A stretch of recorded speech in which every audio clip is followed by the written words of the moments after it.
నమః శివాయ. గంగాతరంగ రమణీయ జటాకలాపం గౌరీ నిరంతర విభూషిత వామభాగం నారాయణ ప్రియమనంగ మదాపహారం వారణాసీపురపతిం భజ విశ్వనాథం. శ్రోతలందరికీ ముందుగా మాస శివరాత్రి శుభాకాంక్షలు. ఈ పర్వదినాన మనం ఆ మాస శివరాత్రి గురించి తెలుసుకుందాం. ప్రతి నెల అమావాస్య ముందు రోజు వచ్చే చతుర్దశి తిథిని మాస శివరాత్రిగా జరుపుకుంటారు. అసలు శివరాత్రి అనగా శివుని జన్మదినం అంటే లింగోద్భవం అని అర్థం. శివుని జన్మతిథిని అనుసరించి ప్రతి నెల జరుపుకునేదే మాస శివరాత్రి. మాస శివరాత్రి ఎందుకు జరుపుకోవాలి? మహాశివుడు లయకారకుడు. కనేనిక నాడీ జ్యోతిష్య శాస్త్రం ప్రకారం లయానికి మృత్యువునకు కారకుడు కేతువు. అమావాస్య ముందు వచ్చే చతుర్దశి సమయంలో చంద్రుడు క్షీణించి బలహీనంగా ఉంటాడు. చంద్రోమ మనస్సో జాతః అనే సిద్ధాంతం ప్రకారం ఈ చంద్రుడు క్షీణదశలో ఉన్నప్పుడు జీవులపై ఈ కేతు ప్రభావం ఉండడం వలన వారి వారి ఆహారపు అలవాట్లపై ప్రభావము చూపడం వలన జీర్ణశక్తి మందగిస్తుంది. తద్వారా మనస్సు ప్రభావితం అవుతుంది.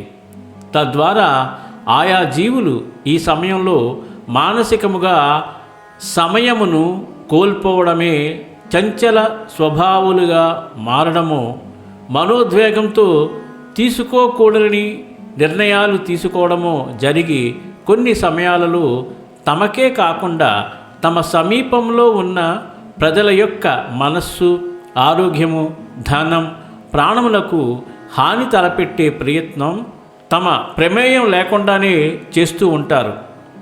అందుకే మనం గమనించవచ్చు, అమావాస్య తిథి ముందు గడియలలో కొందరి అనారోగ్యం మందగించడం లేదా తిరగబెట్టడం, ప్రమాదాలు ఎక్కువగా జరిగి మరణాలు సంభవించడానికి కారణము ఇదే అని చెప్పవచ్చు. కావున ఇటువంటి విపత్కర పరిస్థితులు రాకుండా ఉండాలన్నా లేక వాటి యొక్క తీవ్రత మనపై తక్కువగా ఉండాలన్నా మనం అవకాశం ఉన్నంత మేర ప్రతి మాసము ఈ మాస శివరాత్రిని జరుపుకోవలసిన అవసరం ఉన్నది. మాస శివరాత్రిని శాస్త్రయుక్తంగా ఎలా జరుపుకోవాలి? ఈ అమావాస్య ముందు వచ్చే మాస శివరాత్రి నాడు సశాస్త్రీయంగా ఉపవాసం ఉండి సాధ్యమైనంత మేర ఎక్కువగా నీరు త్రాగుతూ గడపాలి. ఉదయాన్నే నిద్ర లేచిన తర్వాత స్నానాధికాలు ముగించుకొని దగ్గరలోని శివాలయ దర్శనం చేయాలి. అవకాశం ఉన్నవారు వారి శక్తి మేర 5, 11, 18, 21, 56, 108 ఇలా ప్రదక్షిణములు చేయవచ్చు.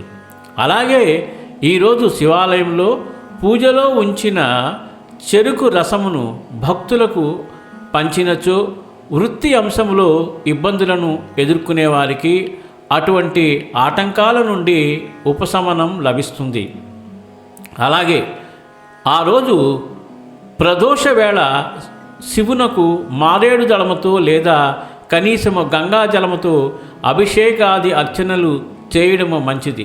ఇవేమీ చేయడానికి అవకాశం లేనివారు, ఆరోగ్యవంతులు, అలాగే గృహములో అశుచి దోషము లేనివారు ఈరోజు ఉపవాసం ఉండి 3 పూటల చల్లటి నీటితో వీలు అయినంత ఎక్కువ సమయం స్నానం చేయాలి. మంచం మీద కాకుండా నేలపై పవళించాలి.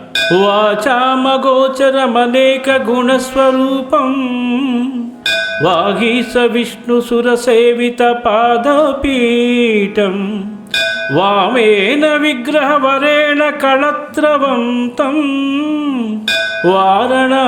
వారణాసిపురపతిం భజ విశ్వనాథం. మాస శివరాత్రిని జరుపుకోవడం వలన ఉపయోగములు. ప్రత్యేకించి ఈ రోజున సశాస్త్రీయంగా జరుపుకోవడం వలన మన జాతకములోని క్షీణ చంద్ర దోషముల యొక్క తీవ్రత తగ్గుముఖం పడుతుంది. సంతానలేమి సమస్యల నుండి విముక్తి లభిస్తుంది. వృత్తి అంశంలో ఉన్న ఆలస్యాలు, అవరోధాలు అంశంలో మార్పు కలుగుతుంది. దీర్ఘకాలిక అనారోగ్య సమస్యల నుండి ఉపశమనం లభిస్తుంది. ముఖ్యంగా మొండిగా, పెంకిగా, బద్ధకంగా, మూర్ఖంగా ప్రవర్తించే పిల్లల చేత వారి తల్లిదండ్రులు ఈరోజు ఉపవాసమును చేయించి దేవాలయమునకు వెళ్ళే అలవాటును చేయించగలిగితే వారిలో కాలక్రమంలో ఖచ్చితముగా మార్పు వస్తుందని భావించవచ్చు. మానసిక సమస్యల నుండి విముక్తి లభిస్తుంది. కావున మనం అందరం కూడా ఈ రోజు నుండి అవకాశం ఉన్నంత మేర ప్రతి మాస శివరాత్రిని సశాస్త్రీయంగా జరుపుకోవడం ద్వారా శుభములను పొందవచ్చు. పంచాననాం దురితమత్తమతంగజానాం నాగాంతకం ధనుజ పుంగవ పన్నగానాం దావానలం మరణ శోక జరాట వీణా వారణాసీపురపతిం భజ విశ్వనాథం. సర్వం శ్రీకృష్ణార్పణమస్తు.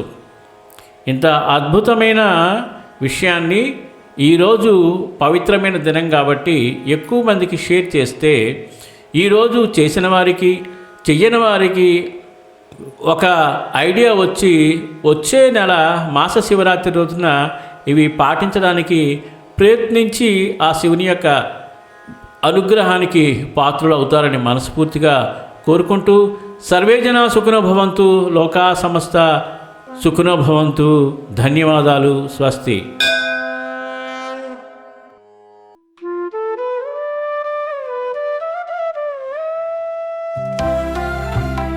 సత్సంగం సత్సంగం భగవంతుని లీలలు, సాధు సత్పురుషుల గాథలు, మహాత్ముల జీవిత గాథలు,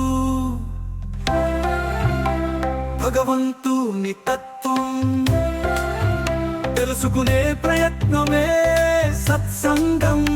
ఈ సత్సంగం వినండి, వినిపించండి, వింటూనే ఉండండి.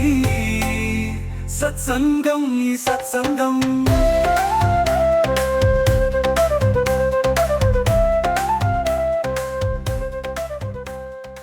మన మోహనవాణి కార్యక్రమాలు మీకు నచ్చినట్లయితే వెంటనే ఒక లైక్ చేయండి, అలాగే కామెంట్ చేయండి, ఎక్కువ మందికి షేర్ చేయండి. సబ్స్క్రైబ్ చేసుకోకపోతే వెంటనే మన ఛానల్కి ఇప్పుడే సబ్స్క్రైబ్ చేసుకోండి. ధన్యవాదాలు.